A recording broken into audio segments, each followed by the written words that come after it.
baza bibiri ku muziki nkubaza bibiri ku muziki tubyiba ndagira ngo usesengurire umuntu bita Safi Madiba n'umuntu bita Kenny Soul kuri acting yabo muri video biraryoshye cyane baje ikibazo cyangwa se n'imiririmbire yabo tafagira akantu mu giswahili bitangwa ni musisitizo mu ndirimbo gusubiramo ibintu kenshi urugero Safi ntari ukuntu yandika nana akaririmba akavuga ngo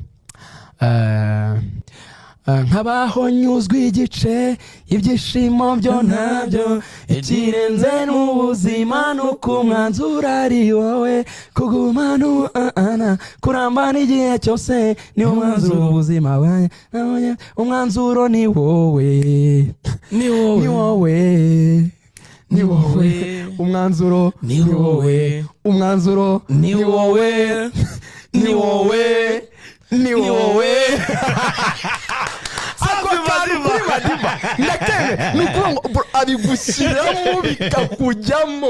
ukamekinga shoka ari we mwanzi ari jambo atsindagira noneho Kenny Soul abona ko Kenny Soul ni mugufi ni reality ego ariko ukuntu Kenny Soul niyo yaba ari umukobwa ufite nyashi nk'iza Yolande Queen nuko yabareshya kose uburyo amekinga shoka yuko agushyiraho umubiri bro mu mupira byita ngaguhumekeraho muzarenga indirimbo